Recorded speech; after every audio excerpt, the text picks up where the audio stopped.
Bismillahirrahmanirrahim. Assalamualaikum warahmatullahi wabarakatuh. Al-Fatihah ila ruhi Sayyidina wa Habibina wa Syafi'ina Rasulillah Sayyidina Muhammad ibn Abdillah sallallahu alaihi wa ala alihi wa ashabihi wa azwajihi wa dhurriyyatihi an Allah yu'ali darajatihim fil jannah wa yanfa'una bi asrarihim wa anwarihim wa ulumihim wa nafahatihim wa barakatihim fid dini wa dunya wal akhirah ويجعلنا من حزبهم ويرزقنا محبتهم ويتوفنا على ملتهم ويحشرنا في زمرتهم بالعافية والسلامة لهم الفاتحة أعوذ بالله من الشيطان الرجيم بسم الله الرحمن الرحيم الحمد لله رب العالمين الرحمن الرحيم مالك يوم الدين إياك نعبد وإياك نستعين اهدنا الصراط المستقيم صراط الذين أنعمت عليهم غير المغضوب عليهم ولا الضالين آمين بسم الله الرحمن الرحيم نويت تعلم والتعليم والتذكرا والتذكيرا والنفع والاندفاع والإفادة والاستفادة والحث على التمسك بكتاب الله سنة رسول الله صلى الله عليه وسلم والدعاء إلى الهدى والدلالة على الخير ابتغاء مرضاته وقربه وثوابه وحسن الخاتمة مع اللطف والعافية وصلاح العاقبة Bismillahirrahmanirrahim. Alhamdulillahirabbil alamin. Salatu wassalamu ala asyrafil anbiya'i wal mursalin Sayyidina wa habibina wa syafi'ina wa maulana Muhammadin wa ala alihi wa sahbihi ajma'in. Amma ba'du. Qala musanniful kitab rahimahullah nafa'ana bihi wa bi'ulumihi bid-darain.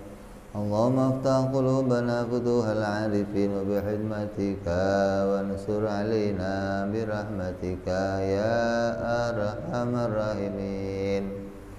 Ila anqal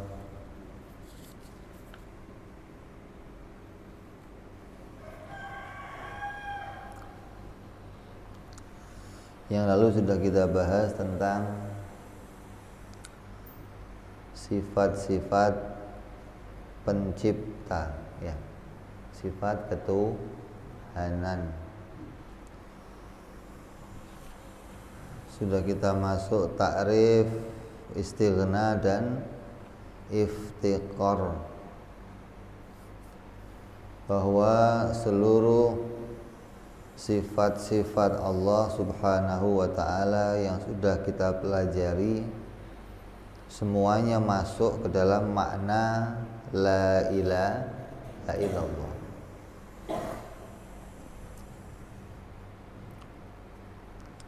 Maka cara memasukkannya adalah melalui kalimat ketuhanan. Jadi setiap manusia dikatakan dalam kitab Zubat karangan Imam Ibn Ruslan, beliau mengatakan awwalu wajibin alal insan ma'rifatul ilahi bistiqon. Pertama yang diwajibkan kepada manusia adalah mengenal Allah dengan yakin. Dengan mantep hati. Yang dimaksud dengan yakin itu adalah dengan menggunakan dalil. Gak bisa kita yakin tanpa dalil, tanpa bukti. Jadi kalau ada orang, saya mantep tentang Allah, kamu yakin tentang Allah itu didasari katanya orang tua atau dengan bukti? Kalau kamu mengatakan bahwa iman saya kepada Allah itu atas beritanya orang tua, maka iman kamu bermasalah. Iman kamu diperselisihkan antara sah atau tidaknya oleh ulama. Jadi orang itu iman harus mantap, maknanya harus pakai bukti. Nah, dalil tentang ketuhanan itu ada dua yang perlu kita dalili. Yang pertama, bukti adanya pencipta. Tulis coba. Bukti adanya pencipta. Bahwa pencipta itu ada. Buktinya apa? Hah?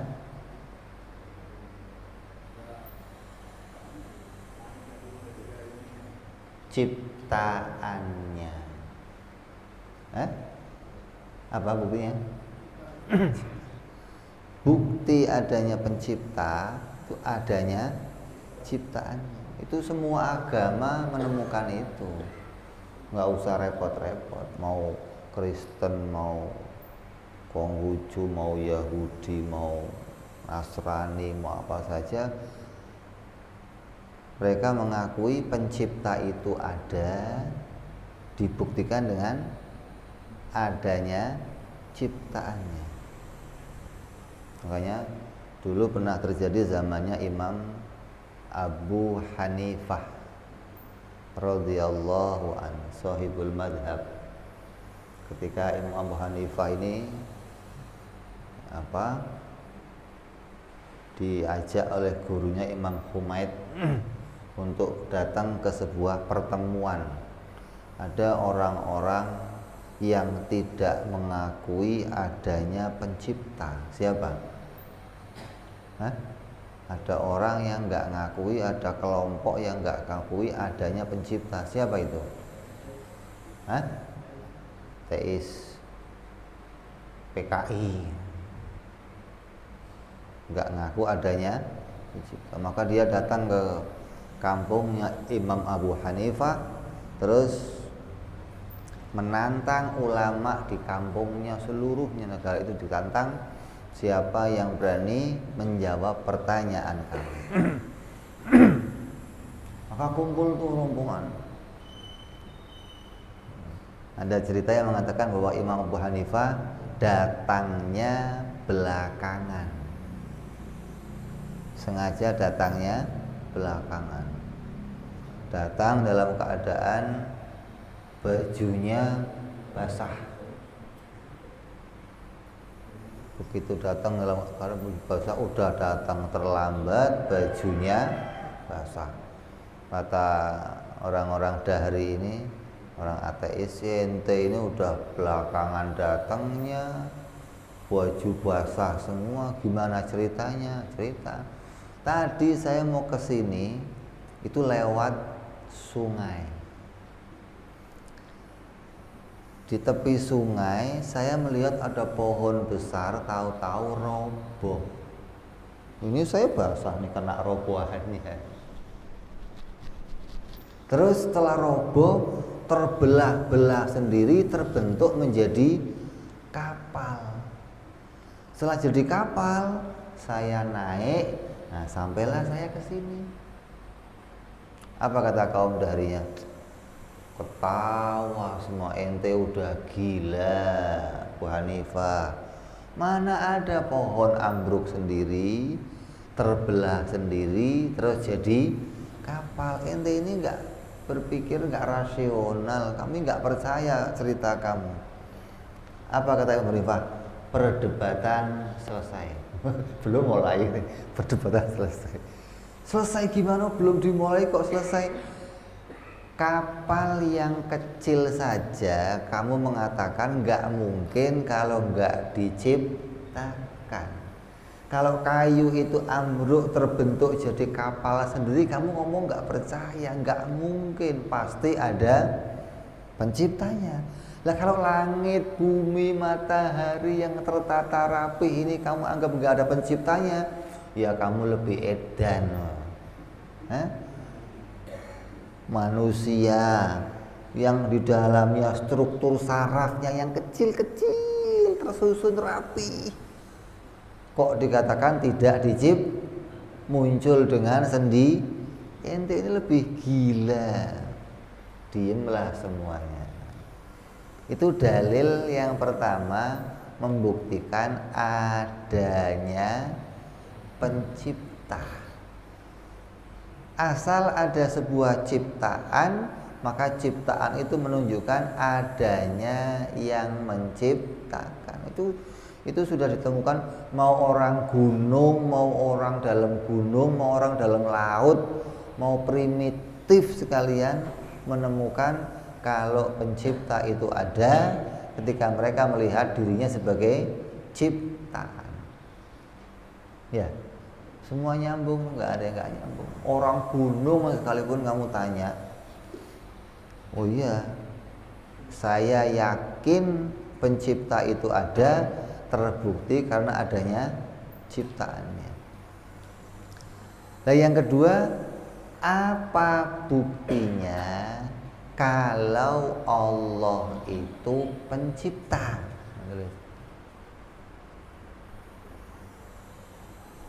Bukti Allah itu pencipta.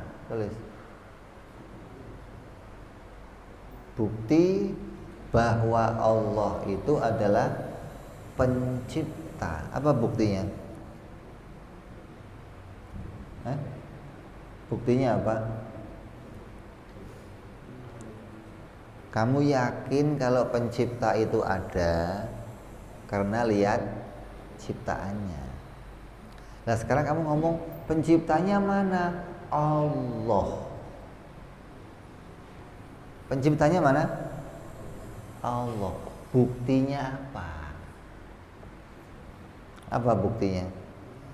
Bagaimana kamu yakin seyakin-yakinnya kalau Allah itu esa sebagai pencipta alam? Apa buktinya? Hah? Itu tadi buktinya adanya pencipta.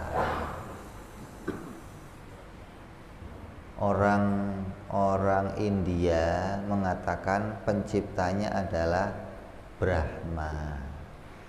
Orang Yunani mengatakan penciptanya adalah Zeus.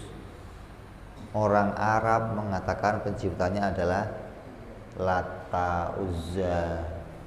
Orang Jawa mengatakan penciptanya adalah Gusti Sang Murbeng Dumadi. Terus kita mengatakan penciptanya adalah Allah. Buktinya apa? Kalau orang India mengatakan penciptanya Brahma, nggak punya bukti. Yang mengatakan penciptanya Zeus nggak punya bukti. Yang mengatakan penciptanya Lata Uzza nggak punya bukti. Lah kamu mengatakan penciptanya Allah, buktinya apa? Apa buktinya? Buktinya apa? Buktinya karena pada dirinya Allah terdapat sifat-sifat pencipta, gitu. Karena kita mengenal sifat-sifat pencipta ada pada dirinya Allah, begitu. Kalau kamu nggak kenal sifat-sifat ini, kamu nggak kenal Allah itu pencipta, gitu. Jadi yang kita pelajari selama ini 20 sifat yang wajib, 20 sifat yang mustahil, satu perkara yang jaiz. Itu bukti kalau Allah itu pencipta. Maka dari kecil anak kita suruh ngapalin wujud kita kok. Kenapa? Itulah sifat-sifat pencipta. Dan sifat itu hanya ada pada Allah Subhanahu wa ta'ala, nggak ada pada yang lain, nggak ada. Nah, kalau kamu nggak kenal sifat-sifat ini, maka kamu nggak bisa disebut orang yang yakin kalau Allah itu pencipta. Tanya, kamu yakin nggak Allah pencipta? Kata bapak saya begitu. Kata bapak saya, kan berat. Oh, kata bapak saya. Kalau kata bapak saya, semua kata bapaknya juga. Ketika Nabi ngomong sama orang Arab, ya orang Arab, kenapa kamu nyembah Lata, Uzza, ini bukan Tuhan? Bapak-bapak kami telah menyembah ini sejak dulu. Nenek moyang kami telah menyembah sejak. Berarti mereka meyakini Lata, Uzza itu Tuhan karena berita nenek moyangnya. Yang mengatakan Zeus itu Tuhan, berita nenek moyangnya.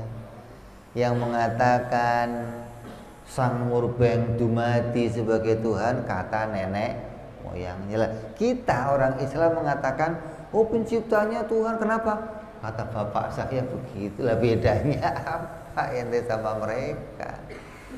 Sedangkan kata agama dikatakan fa'lam annahu la ilaha illallah. Kamu suruh kenal tentang sifat-sifat Allah Subhanahu wa ta'ala.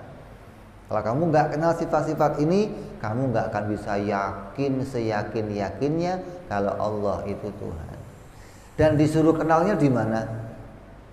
Suruh mantep yakin pada Allah di mana? Di dunia.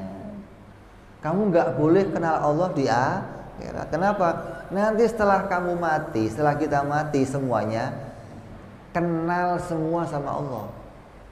Gak ada yang gak kenal, gak ada. Mati, otomatis Allah bikin kamu kenal sama.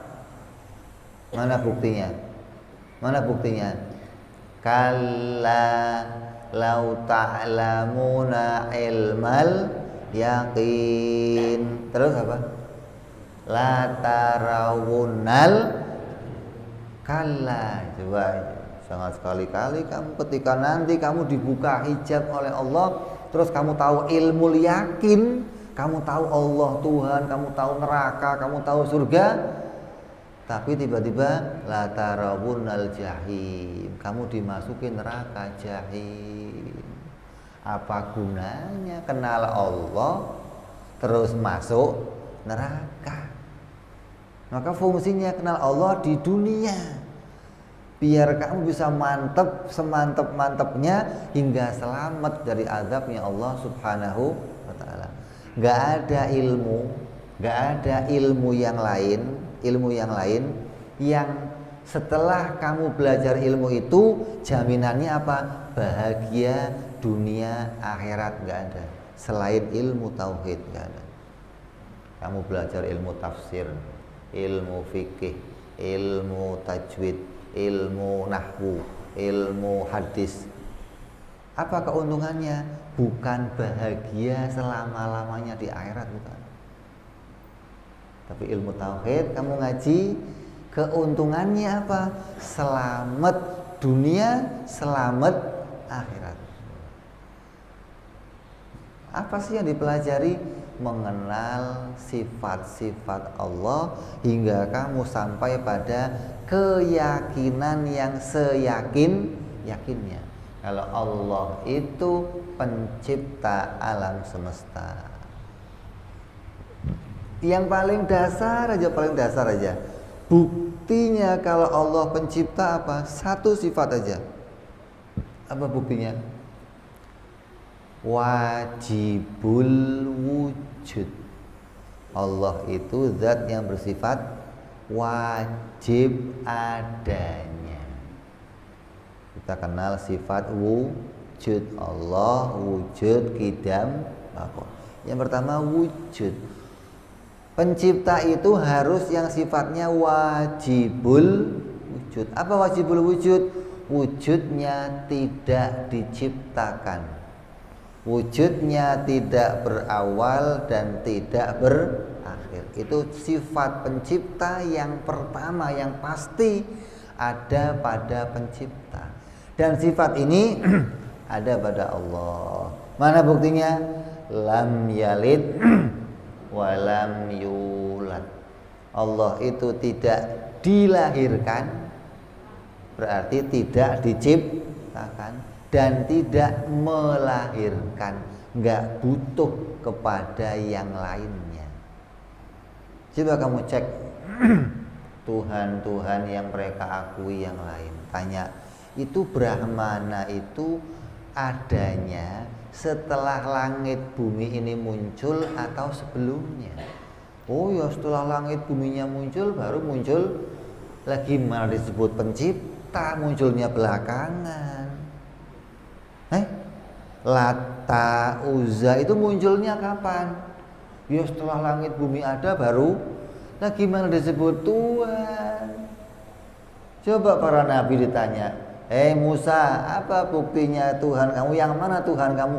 Tuhan kami yang menciptakan matahari, menciptakan bumi, menciptakan langit.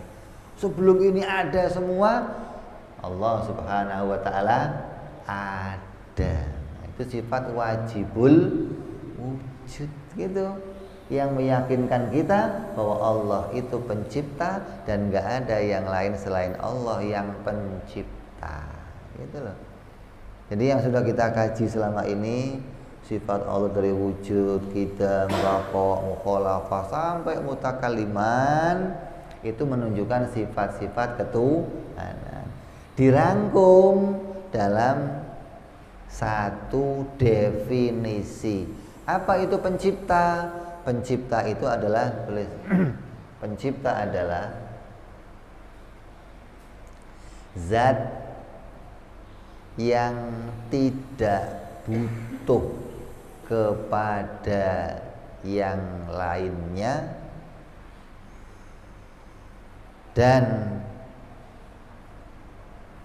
segala sesuatu yang lain butuh kepada dia.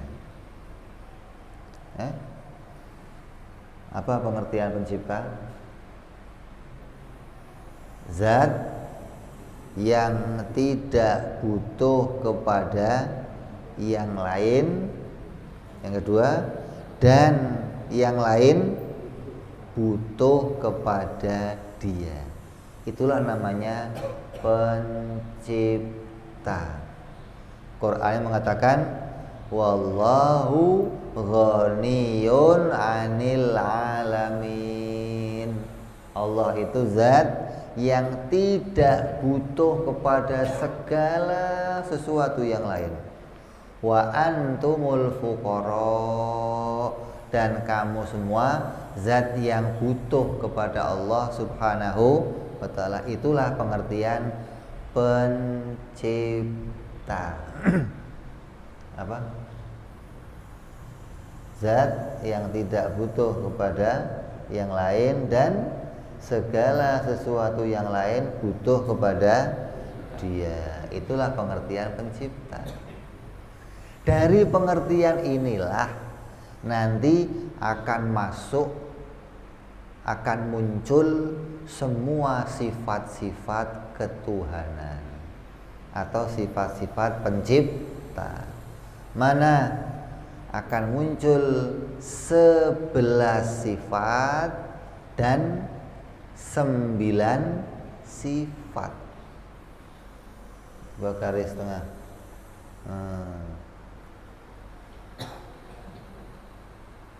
Garis tengahnya. Nah, tulis 1.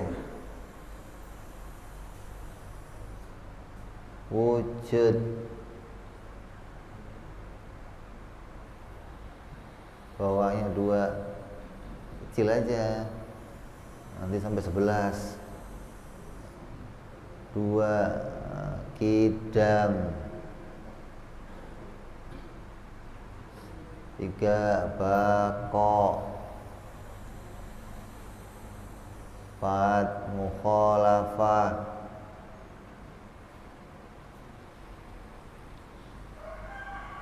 5 qiyamuhu binafsih.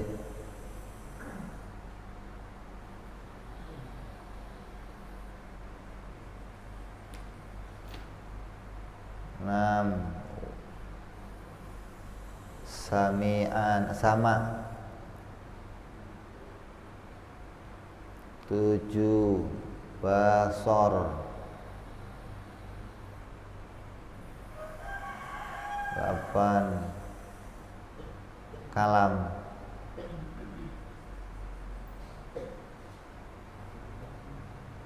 9 sami'an.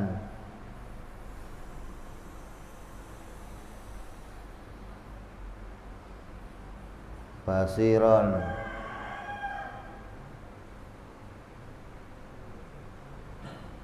11 mutakalliman.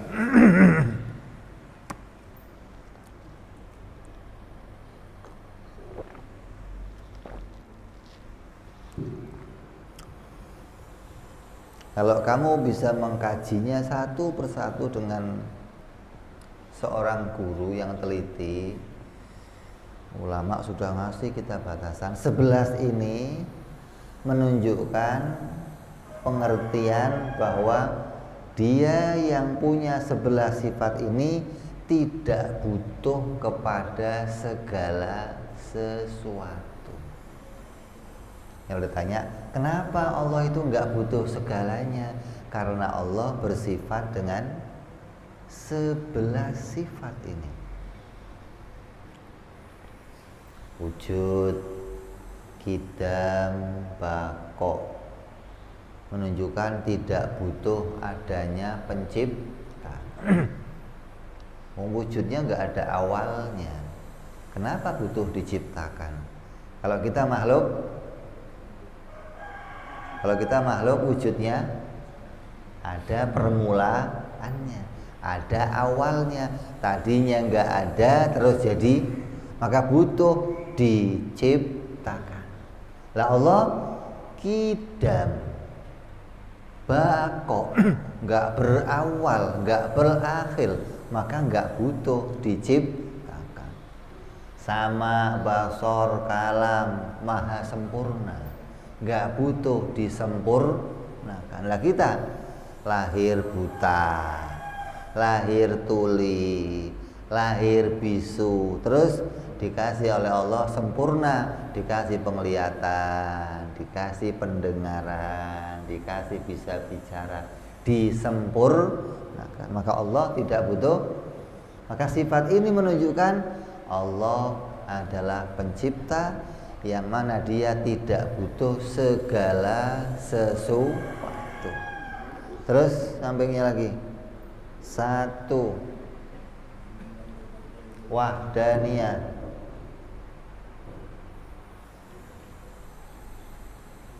2 qudrat. 3 iradat. Iradat, bukan kirodat, iradat.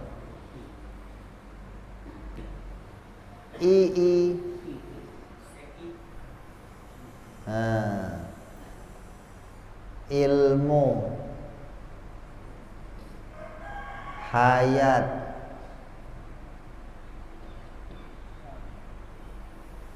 qadiron,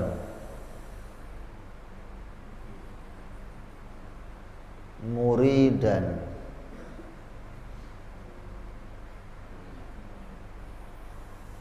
aliman, hayyan,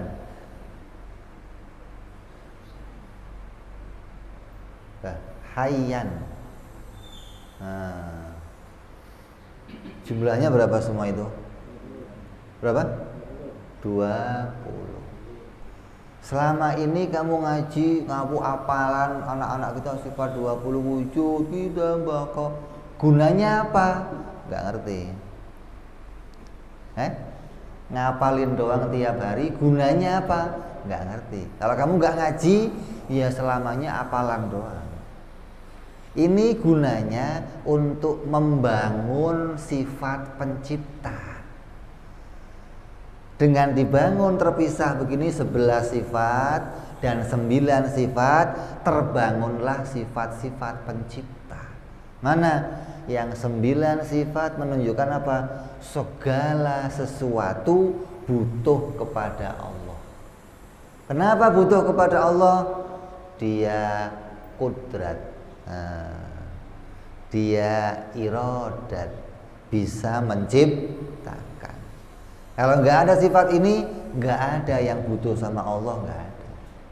Kalau dia nggak bisa bikin langit, nggak bisa bikin bumi, nggak ada yang butuh sama dia, nggak ada.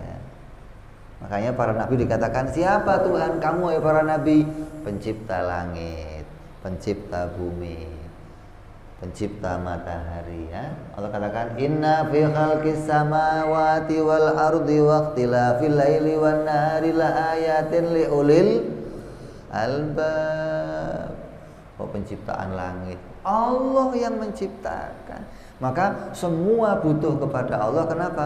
Allah bersifat kudrat, iradat, ilmu, hayat.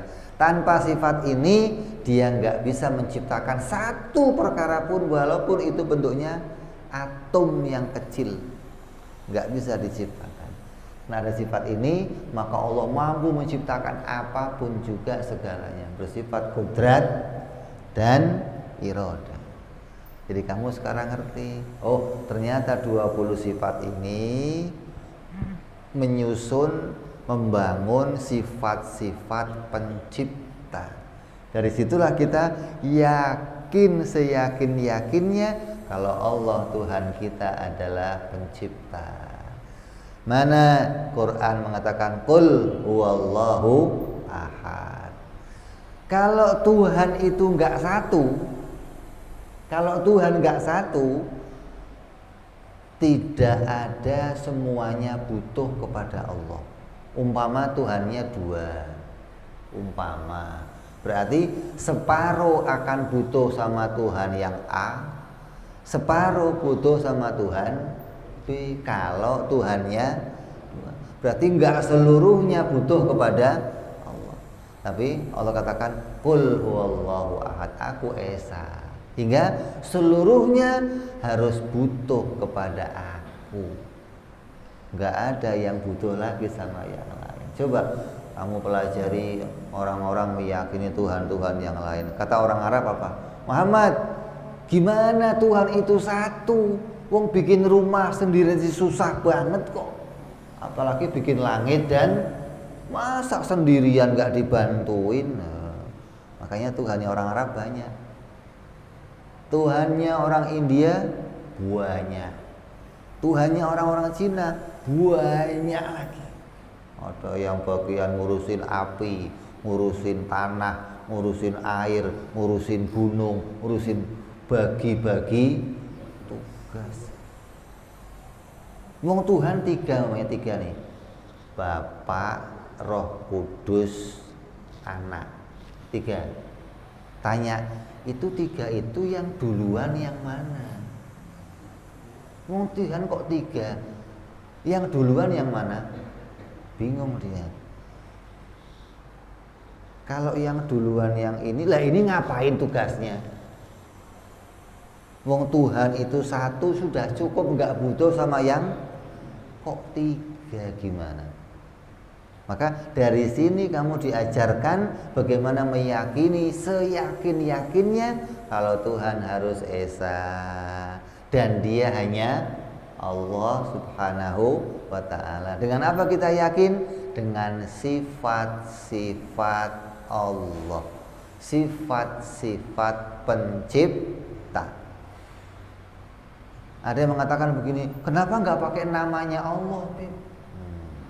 Kan bisa kita kenal pencipta dengan namanya. Nggak bisa. Kamu nggak bisa kenal sesuatu dengan namanya, nggak bisa. Saya kasih contoh. Saya punya kawan namanya Santoso. Coba kamu pikir, Santoso itu sifatnya kayak apa? Tinggi, kurus, gemuk, hitam, putih. Bisa kamu pikir? Bisa nggak? Jadi kamu nggak bisa kenal Allah dengan namanya, nggak bisa. Di Quran dikatakan 99 nama Allah. Itu bukan untuk kenal Allah. Itu untuk menyebut, memanggil Allah. Allah katakan walillahil asmaul husna fad'uhu biha. Dan bagi Allah itu ada asma-asma yang baik, nama-nama yang baik. Dengan nama-nama itu panggilah Allah. Ya Rahman, Ya Rahim, Ya Malik, Ya Kudus, Ya Salam, Ya Mu'min, Ya Muhaimin, sampai As-Sabur. Ente boleh manggil nama Allah yang mana saja dengan nama-nama itu. Kenapa? Itu nama-nama yang baik untuk berdoa, memanggil nama Allah. Bukan mengenal Allah, bukan. Mengenal Allah ya dengan ini, sifat-sifat Allah. Yang dengan sifat-sifat ini kamu tahu, oh ini toh yang namanya pencipta. Nyambung apa nyambung? Nyambung apa nyambung? Jadi kita punya dua bukti nih. Bukti adanya pencipta dan bukti kalau Allah itu pencipta. Beda dong. Kalau ada jejak telapak kaki, kamu lihat, oh ada jejak telapak kaki, pasti ada yang lewat. Pasti enggak? Pasti enggak? Nah pertanyaannya, yang lewat siapa? Ngerti enggak yang lewat siapa? Lah ini. Kalau cuma membuktikan pencipta itu ada, banyak. Semua membuktikan pencipta itu ada. Tapi untuk kamu yakin kalau Allah pencipta, buktinya ini. Maka anak kita harus ngerti, istri kita harus ngerti, keluarga kita harus ngerti. Dengan ngerti ini, kita keluar dari keraguan-raguan. Kita keluar dari kira-kira. Coba umpamanya nih, kamu ikut ujian, samping kamu anaknya ranking, jawabnya A, sebelah sono jawabnya C. Kamu milih yang mana kira-kira? Wong kamunya goblok. Hah? Kira-kira milih mau ikut A, nggak punya bukti, mau ikut B, nggak ngerti juga. Umpama mak kamu Kristen, bapak kamu Buddha, kira-kira kamu masuknya mana? Bingung juga, yang mana saya ya? Kenapa? Karena nggak ada jalan untuk yakin Tuhan itu yang mana. Maka di sini ulama menekankan pertama yang diwajibkan kepada seorang manusia yang sudah usianya 15 tahun, wajib mengenal Tuhannya dengan yakin. Maknanya wajib mengenali ini dengan seyakin-yakinnya. Maka tanpa ini semuanya yang kita kerjakan jadi sia-sia. Kenapa? Karena kamu nyembah Allah tapi nggak kenal Allah. Wirid, zikir, nyebut-nyebut Allah tapi nggak kenal Allah. Maka ini yang diutamakan dulu sebelum kamu ngelakuin yang lainnya.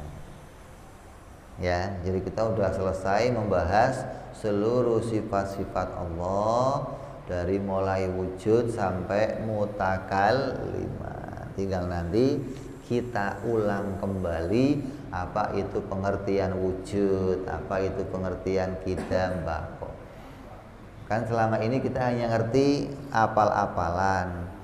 Maka setelah kamu ngerti gambaran besarnya, oh ternyata fungsinya sifat 20 itu ini. Nah, maka kamu sekarang dituntut untuk mengerti satu persatunya. Kalau nggak ngerti bagaimana? Ya selamanya kamu nggak disebut orang yang yakin. Selamanya kamu hanya akan jadi orang yang ikutan pendapatnya orang lain. Kata Pak Kiai, Pak Ustadz, Tuhan itu sih itu. Kok kamu percaya sama Pak Kiai? Kenapa? Lawang Kiai, masa nggak percaya sama Kiai? Pakaiannya aja begitu. Kalau urusan pakaian kalah sama orang India. Orang India udeng-udengnya sampai miring-miring ente. Terus ente yakin, wah ini mah nggak bisa dilihat, pakaian nggak bisa untuk pembuktian. Jangan tertipu sama pakaian sama.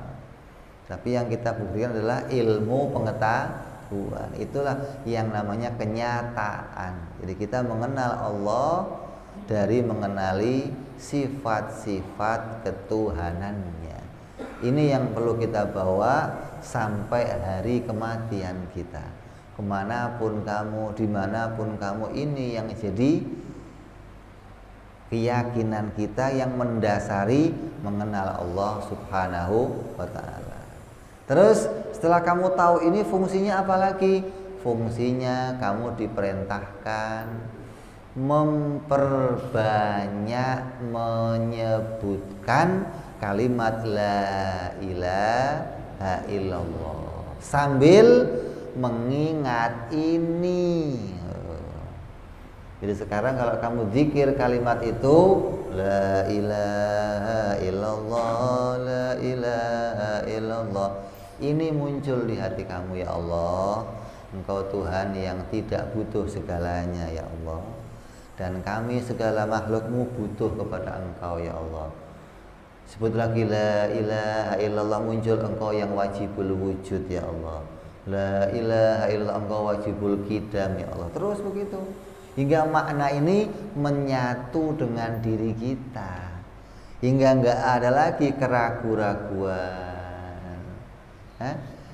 Quran menyatakan innalladzina amanu summa kafaru summa amanu summa kafaru summa zdadu minhumul kufra.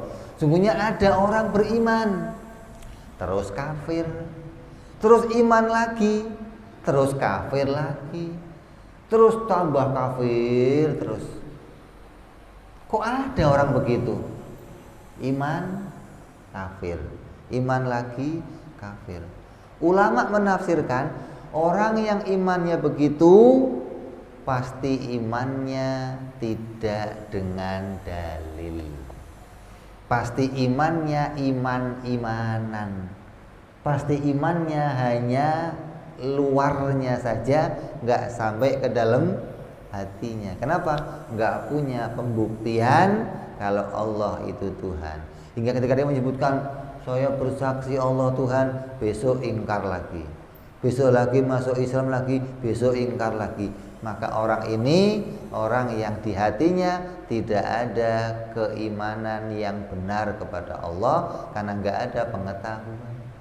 Maka dikatakan iman la yazid wa la yanqus. Iman itu nggak naik, nggak turun. Maknanya apa? Kalau sudah masuk ke hati seseorang, ya sudah mantap, nggak akan keluar lagi. Ini warnanya hijau.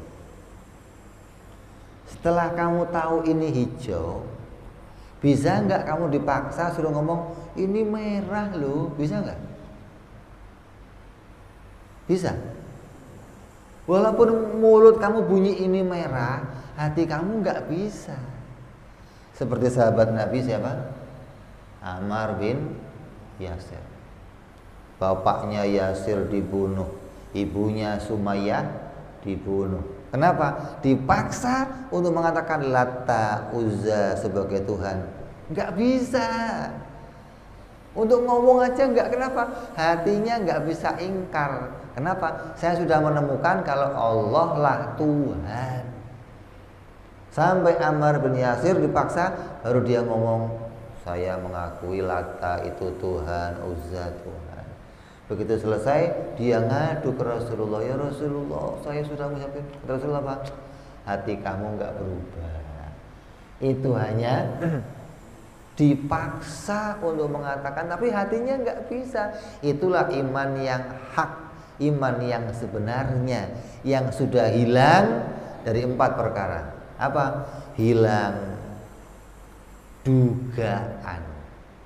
Allah itu Tuhan, bukan hasil dugaan.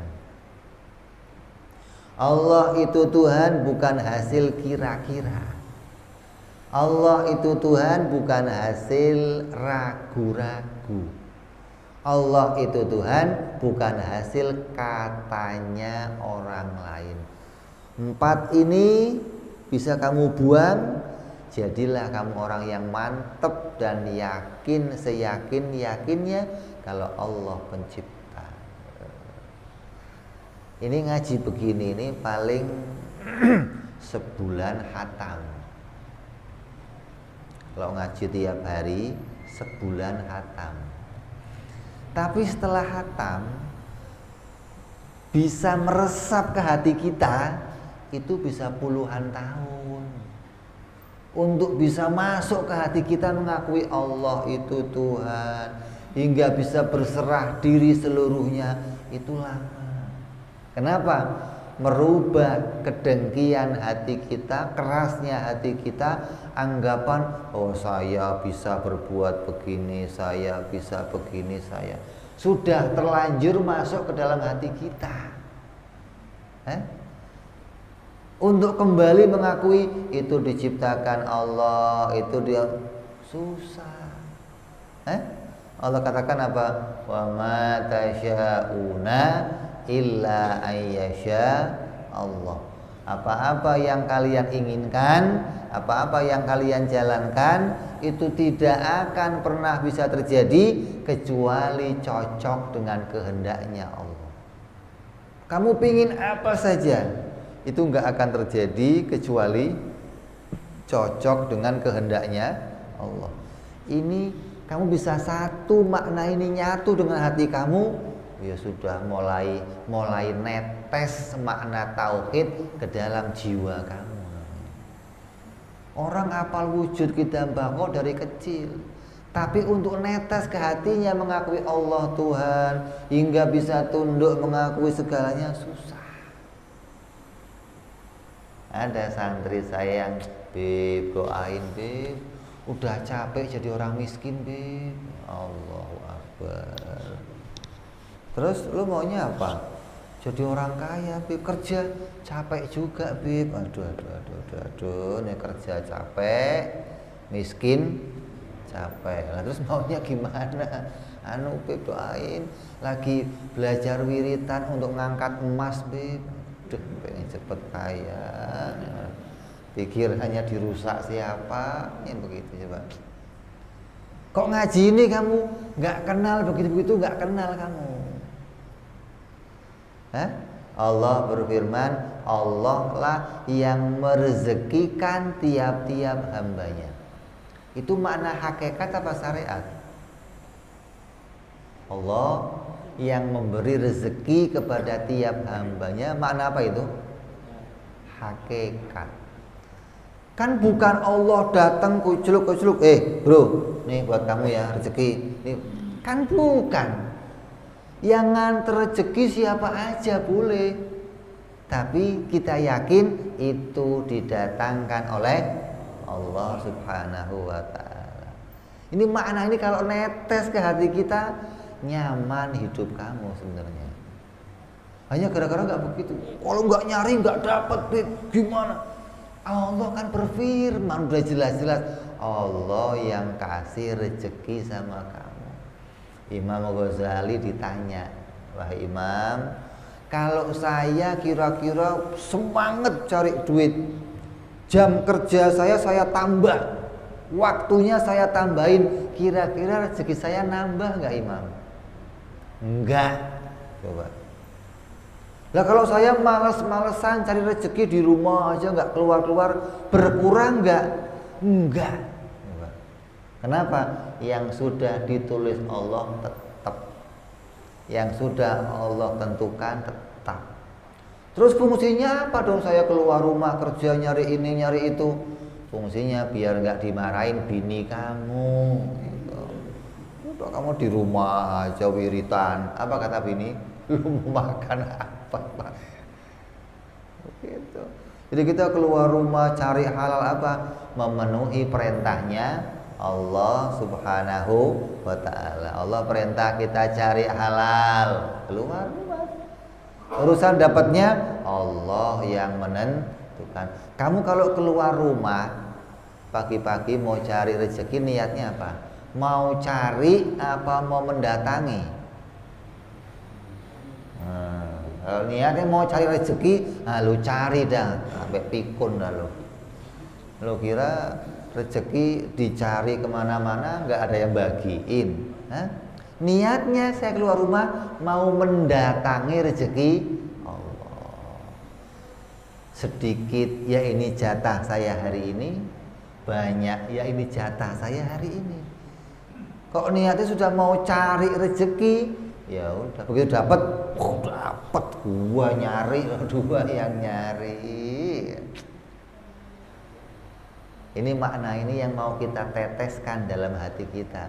Mengakui kalau ini Allah yang menentukan, Allah yang mengatur, Allah yang menjadikan, hingga hidupnya senantiasa ada pada jalannya mencari keridhaannya Allah Subhanahu wa ta'ala. Maka orang-orang yang ahli tauhid, yang ahli ma'rifat kepada Allah, ini adalah satu jabatan yang jabatan ini tidak akan pernah mengecewakan kamu dunia sampai akhirat. Kalau kamu kok pengen punya jabatan selain ini, maka jabatan yang kamu raih jabatan yang fana, jabatan yang akan sirna. Kamu jadi pejabat apapun, kamu yang kamu peroleh akan terjadi 3. Mau RT, mau RW, sampai presiden, sampai 3. Apa? Dipecat, ya, pensiun, mati duluan. Ada nggak lebih dari ini? Pertama dipecat, kedua pensiun, ketiga mati duluan. Berarti jabatan itu pasti berhenti. Jabatan apa saja pasti berhenti. Kamu kaya, sekaya-kayanya, ya 3 ini. Harta kamu habis, atau kamunya mati duluan. Wah, hartanya masih, kamunya mati duluan, mau buat apa? Lah yang nggak pernah habis mana? Jabatan 1, apa? Makrifat kepada Allah, mengenal kepada Allah, menjadi hambanya Allah. Jabatan ini nggak akan pernah pisah dari kamu selamanya. Bahkan hidup kamu jadi mulia dengan jabatan tersebut. Setelah kamu mati, tambah dimuliakan. Imam-imam kita, Imam Syafi'i, Imam Hanafi, Maliki, udah berapa tahun mati? Yang menziarahi masih ada? Pernah berhenti? Wali Songo, tiap menit ada yang menziarahi. Kenapa? Ditambah kemuliaannya oleh Allah Subhanahu wa ta'ala. Berkat apa? Jabatan ma'rifat kepada Allah Subhanahu wa ta'ala. Jadi kalau kamu kok punya jabatan ini, jadi orang yang ma'rifat kepada Allah, kamu punya jabatan dunia sampai akhirat. Bahkan gak cuma itu, sampai ke anak-anak kamu ikut dimuliakan oleh Allah Subhanahu wa ta'ala. Karena jabatan yang mulia ini. Kalau kamu kok gak punya jabatan ini, udah jangan mengharaplah. Semua jabatan, semua penghormatan yang kamu peroleh semu, sia-sia. Akan ada batasnya, kamu mati hilang. Saya mau nanya, ada nggak pejabat yang mati yang sampai sekarang masih diziarahi? Ada nggak? Ada. Pejabat mana, saya mau nanya? Pejabat mana? Orang kaya mana yang setelah mati masih diziarahi? Sekaya-kayanya orang mati, nggak ada orang ingat lagi, nggak ada. Pejabat sebaik-baiknya pejabat mati, nggak ada orang ingat lagi, nggak ada. Maka dia bisa diingat, bisa dikenang. Kenapa? Karena dia dimuliakan oleh Allah di dunia sampai ke akhirat. Ini yang menunjukkan bahwa kita diperintah oleh Allah untuk mengenal Allah, untuk jadi orang yang ma'rifat. Mana perintahnya? Fa'lam annahu la ilaha illallah.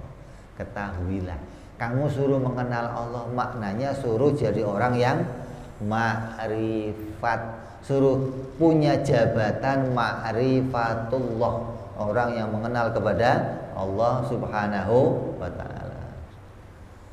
Ini pelajaran kita hari ini menyimpulkan apa yang sudah kita kaji dalam sebuah definisi bahwa pencipta itu adalah zat yang tidak butuh kepada segala sesuatu yang lain, dan yang lain semuanya butuh kepada Dia. Maka itulah pencipta, dan itu hanya Allah Subhanahu wa ta'ala.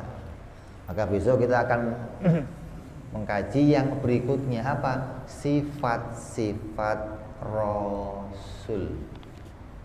Mana yang menunjukkan kamu yakin kalau Nabi Muhammad itu Rasul? Bagaimana kamu yakin seyakin-yakinnya kalau Nabi Muhammad Rasul? Jangan kata bapak lagi, harus pakai bukti, pakai dalil. Mana dalilnya? Sifat-sifat Nabi yang kita akan bahas insya Allah perjumpaan yang akan datang. Hingga nanti 2 kalimat syahadat yang kamu ucapkan itu sudah diucapkan dengan keyakinan yang sebenar-benarnya, hingga gak akan berubah lagi walaupun kamu dihadapkan dengan apa saja. Sedunia kok kafir semua, kamu gak urusan, bodoh amat. Bukan, wah dunia kok agamanya lain, gak Islam, apa Islam salah ya? Oh, berarti kamu Islamnya ikutan, bukan Islamnya dengan pengetahuan. Perintahnya kamu suruh jadi orang Islam dengan pengetahuan. Sampai di sini ada yang mau ditanyakan nggak? Coba. Assalamualaikum warahmatullahi wabarakatuh.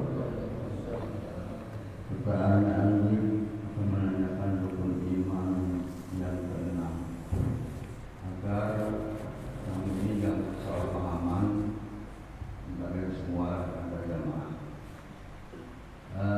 Yang kalimat Qabil Qadri Khawri wa Syahidina wa Ta'ala itu dari bertentangan dengan kami. Kebanyakan kita ini semua tidak percaya kepada takdir dari Allah. Tuhan ya. Terima kasih. Wassalamualaikum warahmatullahi wabarakatuh. Assalamualaikum. Semua yang beragama mengakui takdir. Kalau saya diciptakan jadi laki-laki, ini apa? Takdir.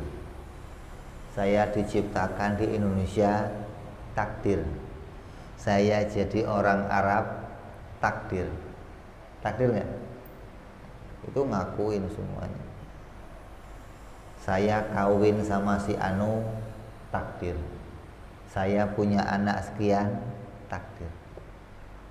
Itu sesuatu yang tidak bisa kita usahakan. Orang percaya kalau itu nggak kita usahakan, ya pasti ditentukan oleh Tuhan Pencipta. Nah, pertanyaannya yang paling rumit, kalau sesuatu itu bisa saya usahakan, itu takdir atau bukan? Nah itu. Saya gerak, saya diam, takdir apa bukan? Saya dari rumah bisa ngaji kemari, bisa nggak ngaji tetap tidur di rumah. Ngajinya saya takdir apa bukan? Itu yang jadi permasalahan di pikirannya manusia setiap generasi. Itu pasti begitu. Maka setiap generasi akan dihadapkan dengan 3 pemikiran. Jadi Ahlus Sunnah, jadi Jabariyah, atau jadi Qadariyah. Qadariyah bagaimana? Qadariyah yang meyakini kalau perbuatan itu baik dan buruk dari diri kita sendiri. Kalau mati, Allah yang bikin. Lahir, Allah yang bikin. Jadi laki-laki, Allah yang bikin. Tapi kalau saya bekerja sono, bekerja sini, jadi orang kaya, bisa beli, itu mah saya sendiri. Jadi sebagian ditakdirkan, sebagian enggak ditakdirkan. Itu pendapat siapa? Qadariyah. Lah kalau Ahli Sunnah bagaimana? Semuanya ditakdirkan Allah. Yang kita usahakan atau yang tidak kita usahakan, semuanya ditakdirkan Allah. Yang baik-baik muncul dari kita, Allah yang bikin. Yang jelek-jelek muncul dari saya, Allah yang bikin. Tapi ngomong begini hanya boleh di majelis taklim. Kalau di luar nggak boleh. Artinya ketika kamu dihadapkan dengan masyarakat, terus berbicara tentang perintah-perintah Allah, kamu nggak boleh bawa takdir. Contoh, bro, kok masih main judi aja lu? Gimana, belum takdirnya berhenti? Nggak boleh. Walaupun hakikatnya bener, masih dibikin jadi penjudi. Tapi makna itu nggak boleh kamu ucapkan. Hukumnya bisa sampai murtad. Bro, kok lo masih minum arak aja? Gimana lagi, udah takdirnya begini. Ente kok nggak sholat Jumat tadi? Belum ditakdirkan. Nah, nggak boleh tuh. Haram mengatakan begitu. Puncaknya bisa sampai murtad. Tapi kalau ada yang jelek-jelek, ente kok nggak Jumatan? Iya, gua sibuk kerja, nggak sempet. Ente kok masih suka minum arak? Masih enak bro rasanya bro. Nah, alasannya ya yang kamu pilih apa? Nggak boleh memberikan takdir sebagai alasan. Walaupun kita mengakui baik dari Allah, jelek juga dari Allah secara hakikat. Makna hakikat itu disimpan di hati, jangan kecuali di majelis taklim. Kalau di luar bagaimana ngomongnya? Yang baik-baik datang atas pertolongan Allah, yang jelek-jelek atas kebodohan saya, atas kekhilafan saya. Itu kalau ngomong di luar begitu. Jadi kita ini kelompok Ahlus Sunnah wal Jamaah, bukan kelompok orang-orang Qadariyah yang mengatakan bahwa baik dan buruk ciptaan saya sendiri. Nyambung? Ada yang lain? Kalau kamu kok nggak ngaji ilmu ini, kamu walaupun tahlilan, walaupun maulidan, tapi hati kamu Qadariyah. Yakinlah, percaya itu. Kamu nggak ngaji ilmu ini, kamu masih di masjid tahlilan, maulidan, ikut ziarah kubur, tapi di hati kamu ini ya saya sendiri yang bikin. Nggak ngerti makna hakikat kalau semuanya diciptakan oleh Allah Subhanahu wa ta'ala. Yang lain lagi coba.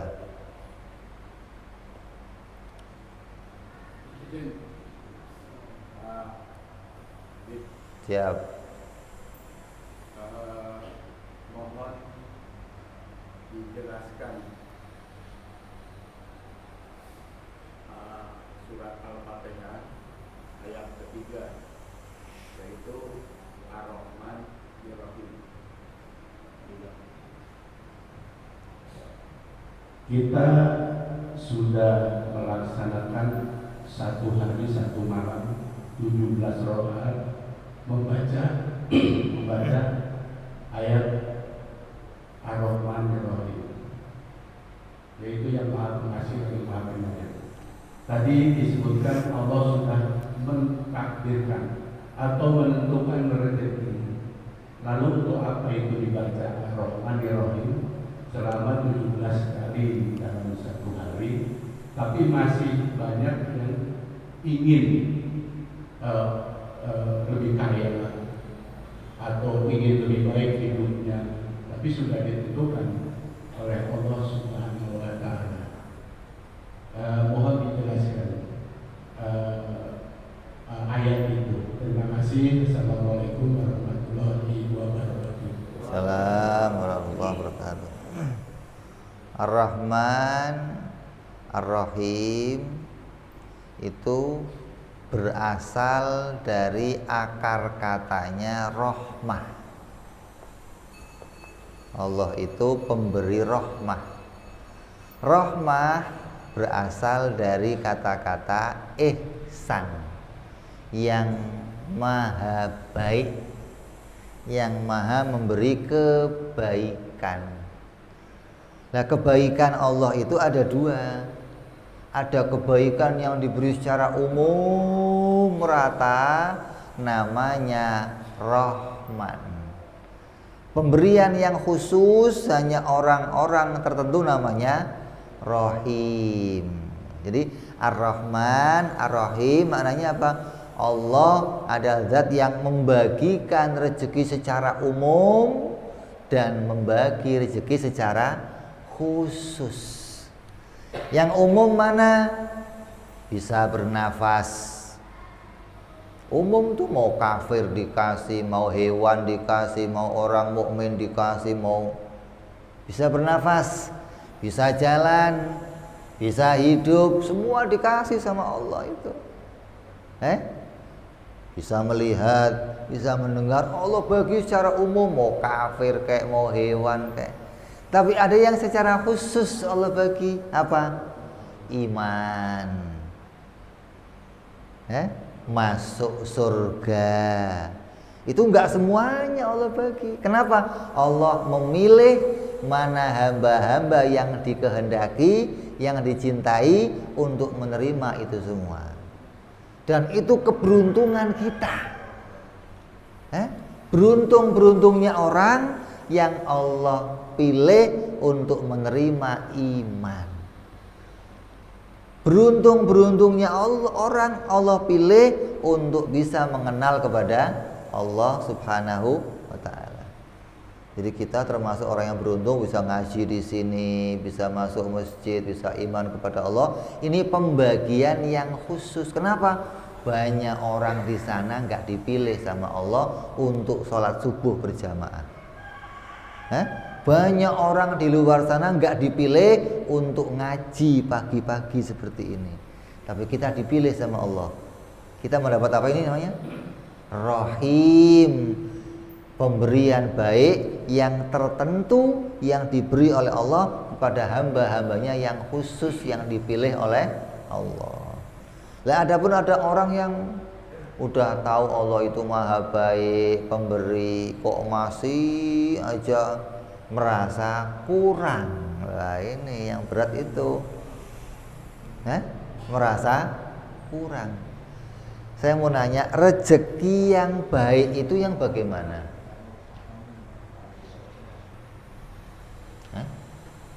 Rezeki yang baik itu yang bagaimana? Yang banyak. Berkah itu gimana? Rezeki yang baik itu kata ulama, kata Nabi beberapa hadis, rezeki yang baik itu rezeki yang pas, nggak ada lebihnya, itu baik. Penyebabnya orang itu bisa dapat kejelekan karena punya rezeki lebih. Ini penyebabnya. Ente bisa beli HP kenapa? Karena ada lebihan. Ente bisa jalan-jalan ke Ancol kenapa? Ada lebihan. Ente beli TV kenapa? Ada lebihan. Kalau pas, alah boro-boro ke Ancol, Bib. Buat makan aja yang penting bisa, Bib. Itu malah rezeki yang baik, gitu loh. Lah orang kadang nggak seneng sama yang baik, senengnya yang masa nggak ada lebihnya, Bib. Nggak. Lah ini yang bermasalah ini. Kenapa? Hawa nafsunya masih pingin yang macem-macem. Jadi kalau ada orang kok masih pingin rezeki yang banyak, karena dia nggak tahu dia sedang diselamatkan sama Allah dari kejelekan. Dia milihnya rezeki yang jelek. Jadi rezeki itu dibagi sama Allah ada dua. Kata Allah, Allah memerintahkan dunia. Allah berfirman kepada dunia, hei dunia, patuhi, datangi orang-orang yang tunduk padaku. Allah merintah siapa itu? Dunia. Dan Allah melarang, jangan kamu patuhi, jangan kamu tunduki orang-orang yang tidak patuh kepadaku. Jadi orang kaya macamnya sekarang ada dua. Ada orang kaya yang dikejar dunia, ada orang kaya yang ngejar-ngejar dunia. Yang mana yang dikejar dunia? Yang bertakwa. Ente nggak usah mikir begitu, ente bertakwa aja, dunia datang sama kamu. Allah katakan, wa may yattaqillah yaj'alahu makhrajan wa yarzuquhu min haitsu la yahtasib. Siapa yang bertakwa kepada Allah, Allah akan datangi rezeki untuk dirinya. Jalan keluar dibuka, kesusahan ditutup, rezeki akan datang dari jalan yang nggak disangka-sangka. Tapi kalau nggak takwa bagaimana? Ya kamu nyari sono, nyari sini, nyari sono. Jadi kadang kita jadi hambanya Allah, tapi nggak merasa jadi hambanya Allah. Kenapa? Karena nggak kenal sifat-sifat Allah. Kenalnya namanya doang, Rahman, Rahim, Rahman. Coba kenali sifat-sifat Allah. Ngerti, oh ada takdir. Kenapa ya? Si Anu kok rezekinya banyak, saya kok sedikit. Kebutuhannya beda. Kamu punya anak 4. Waktu anak kamu sekolah, ongkosnya sama nggak? Nggak sama. Yang SMA 10.000, yang SMP 5.000, yang SD 1.000. Kenapa? Kebutuhannya belum banyak. Ente punya bini 4, belum? Berapa baru? 1. Nanti ngasih rezeki juga beda-beda. Ada yang sehari kamu kasih 300.000, ada yang sehari kamu kasih 100. Kok beda? Lah ono anaknya banyak, ini anaknya. Jadi kalau Allah bagi rezeki kok nggak sama, kamu mikir, kenapa kok saya sedikit? Mungkin kebutuhan saya belum banyak. Lah Allah kok banyak? Karena kebutuhannya banyak. Gitu kan? Jadi Allah bagi dengan nilai yang berbeda. Lah kita harus ngerti itu. Hingga jangan tambahin rezekinya ya Allah, tambahin rezekinya. Memang Allah minta tambah terus. Kita mah nggak pernah ada puasnya. Dikasih 10.000 ya kurang, dikasih 1 juta kurang. Kenapa? Waktu dikasih 100.000 pikirannya pengen beli HP, kurang ya Allah. Waktu dikasih 1 juta bisa beli HP, pengennya jalan-jalan, masih kurang lagi. Dikasih 2 juta, pengennya beli mobil, kurang lagi, kurang terus pokoknya. Kenapa? Karena nggak ada puasnya kepada pemberian Allah Subhanahu wa ta'ala. Ada lagi? Nasi uduknya udah siap kayaknya. Udah? Ada? Ayo cepat.